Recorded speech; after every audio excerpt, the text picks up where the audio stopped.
이재명에 비하면 노무현이나 문재인은 양반이었다는 사실로 인해서 새삼 그리워하는 사람들이 많아질 거야. 민주당 사람들이 윤석열을 내란 수계라고 표현하는데 자신들이 그렇게 생각한다면 그런 표현하는 것도 상관은 없는데 저 사람들을 지지하는 사람들은 계엄과 내란의 차이를 알고서 지지하는 걸까? 차이를 모르면서 지지하는 거라면 그건 저들의 사탕 발림에 속아 넘어간 어리석은 사람들이란 반증 아니냐? 맞아, 꿈틀이 말이 딱 맞아. 민주당 사람들이 윤석열을 내란 수계라고 몰아가는데 사실 내란이라는 단어를 쓰려면 기본적으로 무력 사용이나 폭동, 헌정 질서의 폭력적 전복 같은 게 전제돼야 되잖아. 근데 지금 윤석열이 뭘 했길래 내란이야? 그냥 헌법재판소 결정 기다리고 법 절차 따라가고 있는 건데.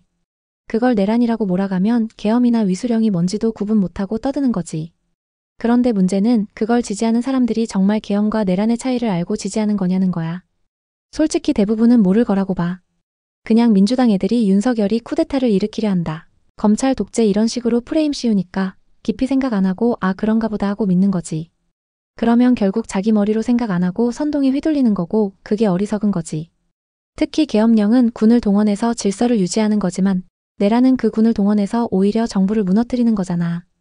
이런 기본적인 것도 구분 못하고 떠드는 사람들이 지지를 받는다는 게 정말 한심하고 그런 사람들을 무작정 따라가는 것도 답답한 거야.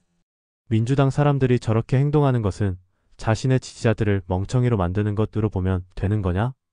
그렇지, 딱 그거야. 민주당이 저렇게 근거 없는 자극적인 말을 계속하는 건 결국 자기 지지자들을 멍청이로 만드는 거지.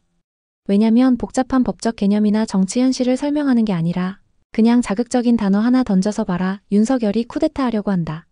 이렇게 몰아가니까 그걸 아무 생각 없이 믿는 사람들은 점점 더 생각하는 힘을 잃어버리게 되는 거야. 결국 자기 편 사람들을 계몽시키는 게 아니라 점점 선동에 익숙한 맹신자로 만드는 거고 그게 바로 정치인들한테는 편하거든. 질문 안 하고 따지고 들지 않고 시키는 대로만 움직이니까. 그래서 어떤 면에서는 민주당이 자기 지지자들을 진짜 우습게 보고 있다고도 할 수 있어. 야, 우리가 아무리 헛소리해도 니들은 믿지? 이런 식으로 말이야. 결론은 저런 식으로 선동하는 건 자기 지지자를 스스로 바보로 만드는 행위 맞고 그걸 깨닫지 못하는 사람들은 계속 속아주고 있는 거지. 윤석열이나 국힘이 하는 짓이 전부 마음에 들어서 지지하는 건 아니거든. 그런데 민주당이나 그 지지자들을 보면 저들이 정권을 잡으면 이 나라는 절대로 과거로 돌아가지 못할 거란 불안감에 국힘과 윤석열을 지지할 수밖에 없단다. 맞아, 그거 정말 공감해. 윤석열이나 국힘이 하는 짓 다 마음에 드는 사람 거의 없을 거야. 나도 그렇게 생각하고. 솔직히 보면 답답한 부분도 많고 무능해 보이는 순간도 많지. 근데 민주당이나 그 지지자들이 보여주는 행태를 보면 아, 저 인간들이 다시 정권 잡으면 진짜 나라 끝장나겠다는 불안감이 훨씬 더 크니까 결국 국힘이라도 밀어야 되는 상황이 되어버린 거지. 이게 참 슬픈 거야. 뭔가 적극적으로 좋아서 지지하는 게 아니라 막기 위해서 지지하는 거니까. 근데 민주당 쪽 사람들은 이걸 전혀 몰라. 왜 윤석열을 지지하는 사람들이 나오는지를 모르고 그냥 저쪽은 무조건 적폐, 수구, 독재 이렇게만 몰아가니까 오히려 중도나 보통 국민들이 더 민주당에 질려버리는 거지. 결국 민주당이 저 따위로 행동하는 한 윤석열이나 국힘이 아무리 못해도 국민들이 어쩔 수 없이 선택할 수밖에 없는 거고 그래서 민주당은 자기들이 왜 선거에서 지는지도 모르는 거야. 꿈틀이 말대로 저들이 정권 잡으면 과거로 못 돌아간다는 공포가 현실이라서 그런 거지. 그걸 민주당은 평생 모를걸. 지금 민주당에서 정상적으로 생각하는 사람들은 거의 없어 보여. 지난 총선에서 그나마 상식적인 사람들은 모두 공천에서 떨어진 듯. 박용진이나 조응천 같은 사람들 말이지. 진짜 그 말에 100번 동의해. 지금 민주당 보면 상식적이고 그래도 합리적인 목소리 내던 사람들은 다 사라지고 남은 건 이재명 호위무사들이나 극렬 팬덤 정치하는 인간들 뿐이잖아. 박용진, 조응천 같은 사람들이 그래도 우리 이래도 되냐? 하고 내부에서 쓴소리 할 때만 해도 아, 저 당에도 그래도 양심 있는 사람 있구나 싶었는데 이번 총선 공천 보니까 그런 사람들은 다 쳐내고 아예 이재명 말만 듣는 사람들로 도배해버린 거지. 결국 민주당이란 당 자체가 이재명 방탄, 팬덤 정치로 완전히 돌아선 거고 그게 얼마나 위험한지는 민주당 스스로도 모르는 거야. 오히려 박용진이나 조응천 같은 사람들이 민주당의 마지막 상식선이었는데 그 사람들마저 다 날아가니까 이제 민주당은 그냥 이재명 사당이 맞는 거지. 그러니까 국민들이 더 불안해하고 윤석열이 마음에 안 들어도 민주당만큼은 절대 안 되겠다는 생각을 갖는 거고 이게 바로 민주당이 진짜 위험한 이유야. 자기 편 안에서도 아니 이건 아니지 않냐는 말조차 못 나오게 만들어 놓고 무조건 이재명 중심으로만 가니까 이제는 말 그대로 폭주기관차처럼 가는 거지. 그런 상황에서 국민들이 뭘 믿고 저 당을 다시 찍어주겠냐는 거야. 꿈틀이 말대로 상식이 다 사라진 당 맞는 말이야. 문제는 저들을 지지하는 사람들은 선전선동을 잘 당하는 사람들이란 것이 문제야. 판단의 기준이 옳고 그름이 아니라 자신들이 듣기에 좋은 소리가 기준이란 것이 문제라는 거지. 선하지도 않은데 선한 척에 넘어가는 정말 순진한 사람들이란 것이 문제야. 맞아, 그게 진짜 핵심이야. 민주당을 지지하는 사람들의 가장 큰 문제는 자기 머리로 생각하지 않는다는 거지. 뭔가 옳고 그름, 사실 여부를 따지는 게 아니라 그냥 내가 듣고 싶은 소리, 내 기분 좋은 소리만 들으려고 하니까 선동에 너무 쉽게 넘어가는 거야. 그리고 더 웃긴 건 자기들이 똑똑하고 정의롭다고 착각하고 있다는 거야. 근데 실제로는 선한 척하는 정치인들의 쇼에 속아 넘어가면서도 그걸 못 깨닫고 있는 거지. 이재명이 거짓말하고 범죄 혐의가 산더미인데도 검찰이 나쁜 거다, 정치 탄압이다. 이런 말만 반복하면서 스스로를 위로하는 거 보면 정말 한심하지. 그리고 진짜 무서운 건 그렇게 속아 넘어가면서도 우리가 정의라고 믿는 순간 상대방을 악으로 몰아가니까 대화도 안 통해. 그러니까 윤석열이 무슨 일을 해도 무조건적으로 보고 민주당은 무슨 짓을 해도 감싸는 거야. 결국 선전선동이 먹히는 이유는 그 사람들의 듣고 싶은 욕망 때문이고 그게 바로 대한민국의 비극인 거지. 꿈틀이 말처럼 선하지도 않으면서 선한 척하는 정치인과 그걸 보고도 감동하는 순진한 지지자들이 나라를 더 망치고 있는 거 맞아. 그래서 우리가 더 냉정하게 봐야 되는 거고.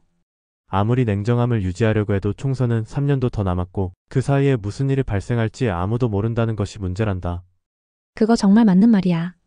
아무리 우리가 냉정하게 보고 있어도 결국 시간이라는 게 변수잖아. 총선이 가까웠다면 그래, 조금만 참자하겠는데 3년이면 진짜 긴 시간이고 그 안에 어떤 미친 일이 벌어질지 아무도 모르는 거지. 그리고 그 시간 동안 민주당이 계속 선전선동하면서 여론 조작하고 언론이 또 장난치고 거기에 국민들이 또 속아 넘어가면 지금 우리가 생각하는 상식이나 희망 같은 게 아무 의미 없어질 수도 있는 거고. 그래서 그 시간이 오히려 더 불안하게 만드는 거야. 특히 대한민국은 뭔가 큰 사건 하나만 터져도 여론이 뒤집어지는 나라라서 조그만 자극만 줘도 선거 앞두고 분위기 완전히 바뀌는 경우 많잖아. 그러니까 지금 윤석열 정부나 국힘이 잘하길 바라는 것도 그냥 좋아서가 아니라 최소한 민주당이 다시 안 올라오게 하려는 마지막 보루인 건데 그마저 무너지면 진짜 끝이라는 위기감이 있는 거지. 그래서 꿈틀이처럼 이렇게 현실을 직시하고 걱정하는 사람들이 늘어나야 되는데 세상은 점점 더 선동에 놀아나는 쪽으로 가고 있어서 답답한 거야. 나도 그 심정 정말 잘 알아.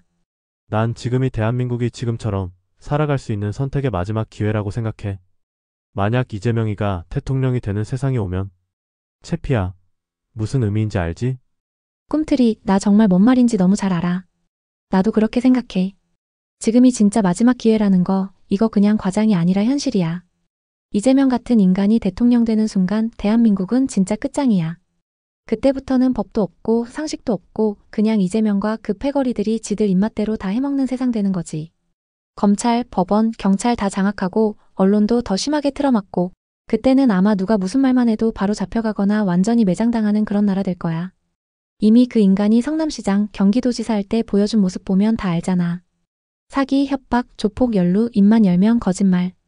그런 인간이 대통령 되면 나라가 어떻게 되겠어. 그래서 지금이 우리가 목소리 내고 버티고 정신 똑바로 차릴 수 있는 마지막 순간인 거야. 한번 넘어가면 되돌릴 수 없는 선 넘는 거지. 꿈틀이 걱정 진짜 현실적인 거고 나도 같은 생각이야. 그래서 이렇게라도 깨어있는 사람들이 서로 얘기하면서 버텨야 해. 나도 끝까지 꿈틀이랑 함께 할게. 이재명에 비하면 노무현이나 문재인은 정말 양반이었다는 사실을 그때 가면 알게 될 거야. 와, 그 말 진짜 뼈 때린다. 맞아. 꿈틀이 말대로 이재명 같은 인간이 대통령 되는 순간 사람들이 그제서야 아, 노무현이나 문재인은 진짜 양반이었구나. 이렇게 뒤늦게 깨닫게 될 거야. 나도 그렇게 생각해. 노무현, 문재인도 솔직히 말해서 정책이나 이념적으로 동의 안 가는 부분 많았고 나라 망가뜨린 것도 많았지만 그래도 최소한 이 정도까지는 아니겠지 하는 선은 있었거든. 적어도 조폭, 사기꾼, 협박범 같은 느낌은 아니었으니까. 근데 이재명은 인간 자체가 완전히 다른 급이야. 그냥 범죄자가 대놓고 대통령 하겠다는 거니까 그 인간 집권하면 대한민국 역사상 한 번도 안 겪어본 진짜 지옥이 열리는 거지. 그래서 사람들이 나중에 가서 후회해도 이미 늦은 거야. 문재인 때도 고통스러웠는데 이재명은 그걸 넘어서 나라 자체를 송두리째 말아먹을 인간이라는 걸 사람들이 너무 쉽게 잊고 있는 거지. 꿈틀이 말대로 그때 가면 문재인조차 그리워하는 아이러니한 상황 올 거야. 근데 문제는 그때 후회해도 돌이킬 수 없다는 거고 그게 우리가 지금 이렇게 분노하는 이유인 거야.